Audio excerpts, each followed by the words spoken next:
Bonjour à tous et bienvenue sur la chaîne YouTube. Aujourd'hui, nous avons un moment spécial à partager avec vous. Nous allons déguster ce fameux gâteau que Renaud nous a présenté lors de cette interview. Alors restez avec nous pour cette expérience gourmande. Et en bonus, nous vous dévoilerons la recette complète pour que vous puissiez réaliser ce délice chez vous.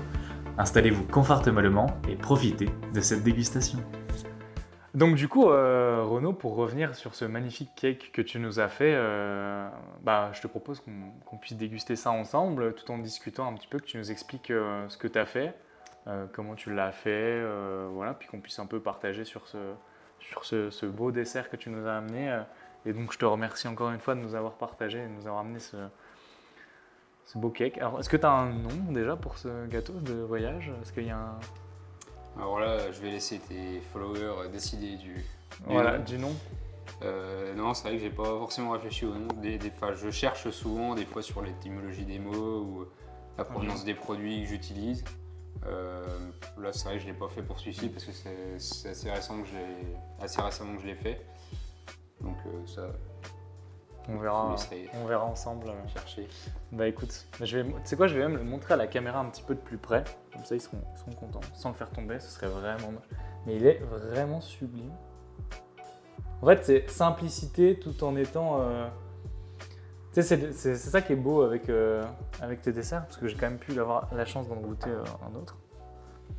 C'est que t'as une certaine simplicité, mais en même temps une complexité dans l'aspect gustatif, tout ça. Donc en fait, je suis en train de te dire que j'en attends beaucoup et que j'espère qu'il sera bon. Croisons les doigts. Ouais. Sinon, ce sera coupé au montage. Et, Ça ne sortira jamais. Et on te mettra en train de sourire. Quel bon gâteau. Non, là, c'est juste un gâteau de voyage. Ouais. Donc, pas besoin de mettre au frigo ni rien. C'est ça qui est bien. J'adore ce type de gâteau en ce moment. Je fais beaucoup de gâteaux de voyage. C'est quelque chose qui me plaît. Pas forcément le plus évident toujours à travailler parce que comme il n'y a pas de frigo, ça amène d'autres contraintes, donc il faut travailler aussi différemment.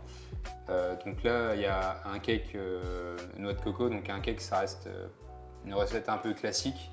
Sauf que là, j'utilise l'eau de la noix de coco pour pas l'acheter, comme je disais, parce que j'aime pas forcément le gâchis. Donc j'essaye de réduire un petit peu mes déchets quand je peux. Donc l'eau de coco, elle est intégrée au cake. Ensuite, j'ai joué avec différents sucres, comme je disais, donc la recette elle est quand même un petit peu rallonge parce que j'ai différents sucres aussi pour permettre de désucrer un petit peu puis amener des aromatiques légèrement différentes. Et dessus et même à l'intérieur, en fait, on trouvera une pâte de fruits abricot passion. Donc la pâte de fruits, forcément, comme il y a très peu d'eau dedans, qu'il y a énormément d'extrait sec, forcément ça tient à température ambiante. Je pourrais pas me permettre de faire un crémeux ou une compotée qui dure pas dans le temps, donc d'où le choix de la pâte. C'est parfait. C'est un très bon choix pour l'émission parce que du coup on a pu l'avoir sur la table tout le long en salivant. C'est ça. Donc, sans que ce soit un gâteau qui... J'en ai vu des gens qui ont fait des ganaches ou juste qui n'avaient pas mis, tu sais, c'est la bonne dose de gélatine, donc ils le sortent, il est beau, et là juste... Ça c'est cool. Ah mon dieu. Mais bon. Bah écoute, je te propose de couper, je te laisserai faire des petites barres. Je te laisse l'honneur quand même. Et puis du coup, tu pourras nous partager la recette que je mettrai, donc je sais pas encore comment, sans doute dans la description, etc. Sans souci. Pour pouvoir goûter tout ça. Je peux? Merci beaucoup. Ça sent bon la noix de coco déjà. Tant mieux.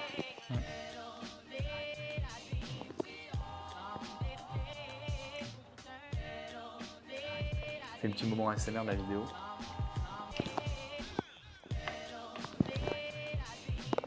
Ça se mange tout seul quoi. Ce que j'aime beaucoup c'est que tu sais t'as le côté cake qui pourrait paraître un peu sec et tout ça. Le cake est pas sec. Mais en plus t'as cette espèce de, comme tu disais, comment t'appelais ça? Une pâte de fruits. La pâte de fruits. La pâte de fruits et la passion. Qui est parfaite en plus, moi j'adore la passion. Mais je trouve que ça donne un petit côté sucré en plus qui joue bien avec. En fait, la pâte de fruits, c'est déjà sucré de base. Bon, je pense que dans la législation, j'aurais même pas le droit de l'appeler pâte de fruits parce que je désucre un petit peu, puis je respecte pas tout à fait, donc je devrais monter beaucoup plus haut, j'aurais quelque chose de plus sucré, mais c'est pas quelque chose Non, que mais là, je veux. c'est parfait. C'est un Mais, super équilibre.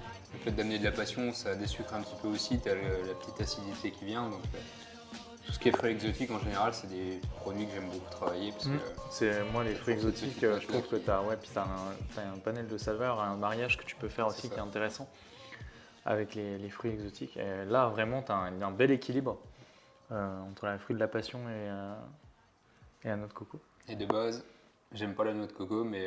Mais moi, en fait, aussi, à la base, c'est que je suis pas tant fan de la noix de coco que ça. Moi non plus. Et ça me choque parce que en fait, t'as ce côté, tu vois, par exemple, j'aime pas les bounty.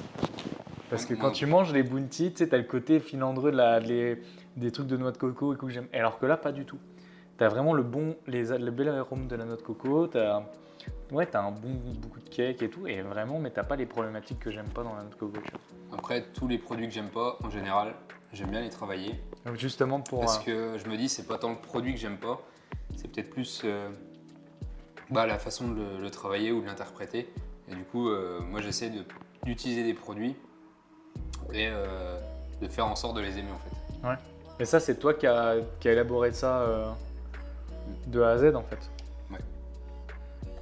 En cherchant. Et c'était vraiment ton idée de te dire, j'aime pas la noix de coco, je vais partir sur un produit quasi 100% noix de coco C'est ça. en utilisant que de la noix de coco pour un peu aller à l'encontre de. C'est ça. C'est une super bonne idée parce que c'est super bon. De toute façon, je pense que je vais me resservir avec grande gourmandise. Mais je suis vraiment étonné.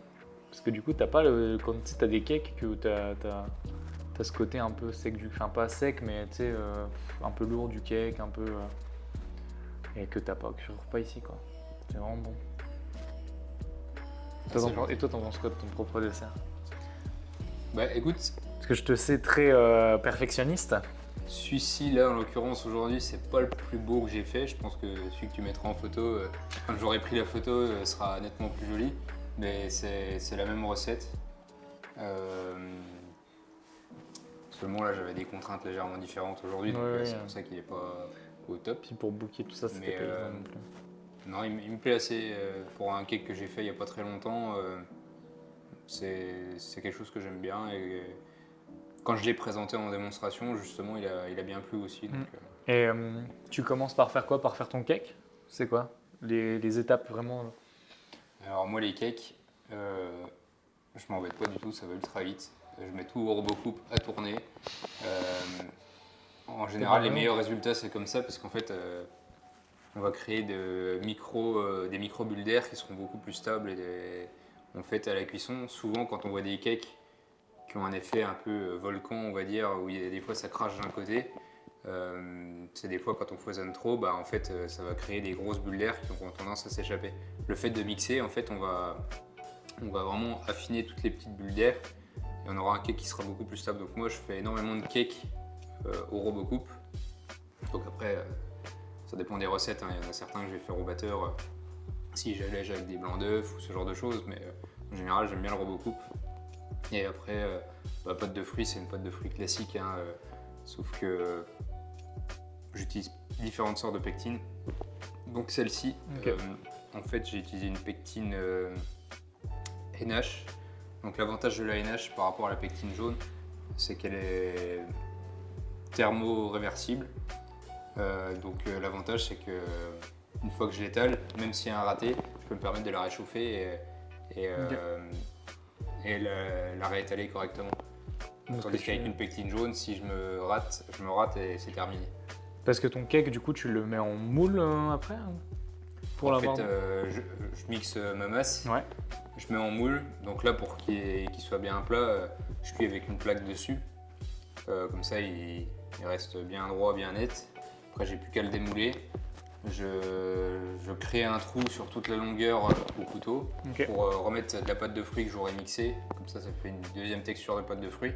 Et par-dessus, en fait, je vais juste poser ma bande de pâte de fruits. Tu fais deux. En fait, tu mets deux recettes. Avec une seule recette, il y a une pâte de fruits que tu mixes que tu vas couler un peu plus à la poche, du coup, je suppose. Ouais, c'est ça. Ouais, c'est ça. Et une autre que tu vas reposer par au-dessus de cette pâte de fruits. Je pose dessus, je mets juste un tout petit coup de nappage pour garder le côté un peu appétant, brillant.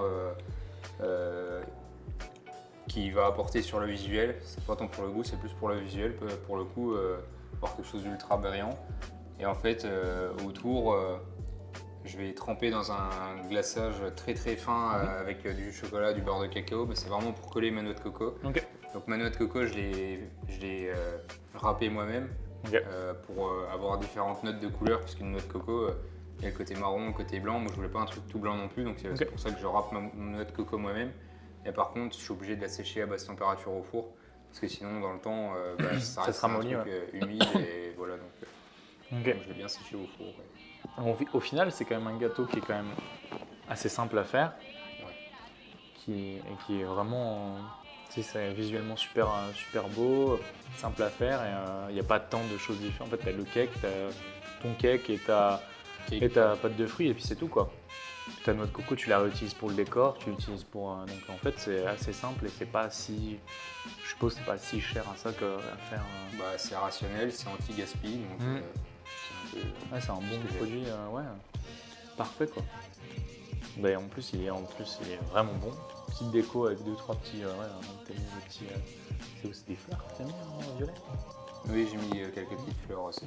C'est super, mais en fait, les décors un peu. J'aime bien mettre des petites fleurs partout. Ouais, t'es un homme des fleurs. C'est ça. Non, mais t'as raison, ça rend super bien.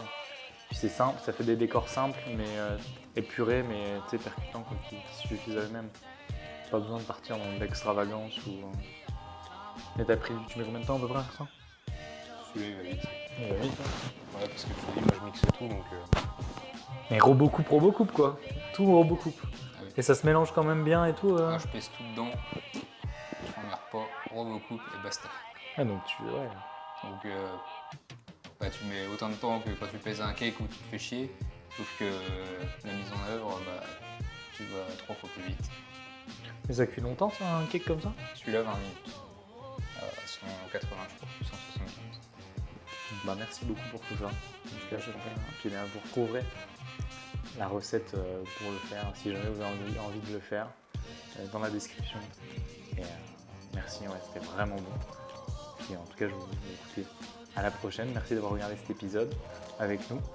Et puis, on en refera sans doute d'autres, avec grand plaisir, dans un meilleur contexte technique. J'en doute pas. Merci. Avec plaisir. Merci à toi. Et voilà, l'épisode et la dégustation de ce délice que Renaud a confectionné touche à sa fin. Nous espérons que vous avez apprécié ce moment autant que nous et que nous ne vous avons pas donné trop faim. N'oubliez pas de consulter la recette dans la description pour tenter de réaliser ce délicieux gâteau chez vous. J'ai hâte d'avoir vos retours et de voir vos créations. Alors n'hésitez pas à m'envoyer des photos si vous l'avez fait chez vous sur mon Instagram. Si vous avez aimé cette vidéo, n'hésitez pas à la laisser un like